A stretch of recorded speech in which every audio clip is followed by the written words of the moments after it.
Hi guys, so this is our project in advanced mathematics, and my group mates is Kit Martin Don, Ivan L. Dudan, Jason N. Rao, Justin P. Lor, and John Adrian Villaflor. And this will be submitted to Engineer Jas Dongaran.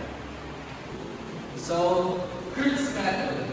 The overview of this is Kurt is a type of lower and upper decomposition used to solve systems of linear equations of the form A times X is equal to B, where A is a square matrix of coefficients, X is a vector of unknowns, and B is a vector of constants, right-hand side of the equations. In this technique, matrix A is decomposed into two matrices, while L is a lower triangular matrix with non-zero values in the diagonal. U is an upper triangular matrix with ones on the diagonal. This decomposition allows us to solve the systems using two steps. The first step is forward substitution, solving L times Y is equal to B for Y, while step 2 is backward substitution, solving U times X is equal to Y for X. This method is particularly effective for solving the same matrix A repeatedly with different B vectors. So next, the programming language used in creating the code. In this project, we use the C++ programming language to implement Crowd's method for matrix decomposition. The program was developed and tested using the C++ application, allowing for efficient handling of matrix operations. And for scope and delimitation, the scope of the Crowd decomposition method is to perform Crowd's LU decomposition on a square matrix A, producing two matrices, a lower triangular matrix L or N, an upper triangular matrix or U. It operates specifically on square matrices, initializing L and U to 0 with use diagonal elements set to 1. And the method performs the decomposition by iterating over the matrix, rows and columns, computing the elements of L and U based on the input matrix A.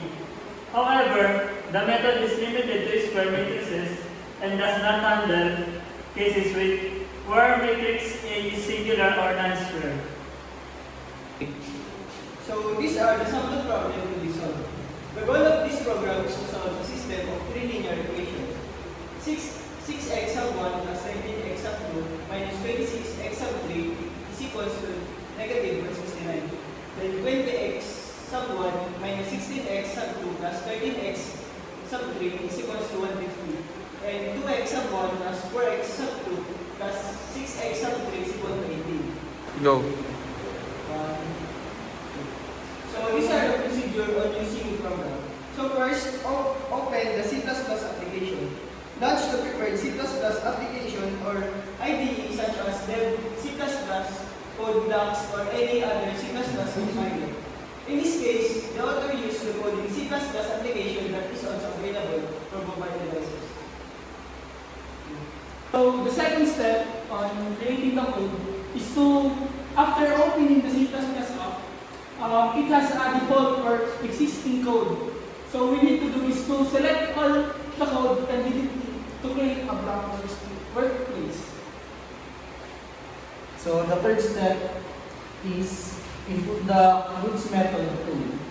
Input the C++ code to create for Crowd's method and paste it into the block editor with window. So the continuation. Number 4, click the run button.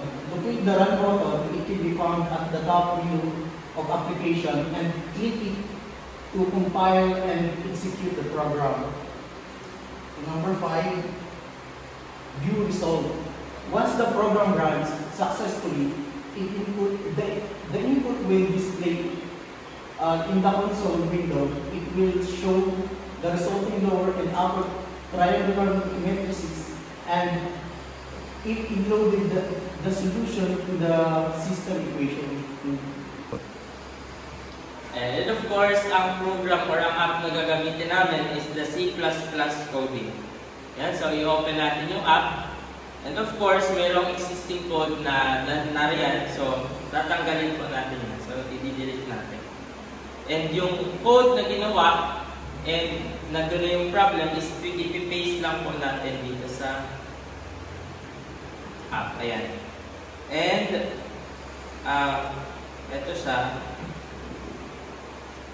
Ayan. So, nakalagay na po, naka-indicate na dyan yung problem para pag-run ng code is nandun na yung result. So, sinisiguro namin na lahat ay tama at walang error na nakalagay. So, ayan, so ito try na natin i-run para makita yung result doon sa problem.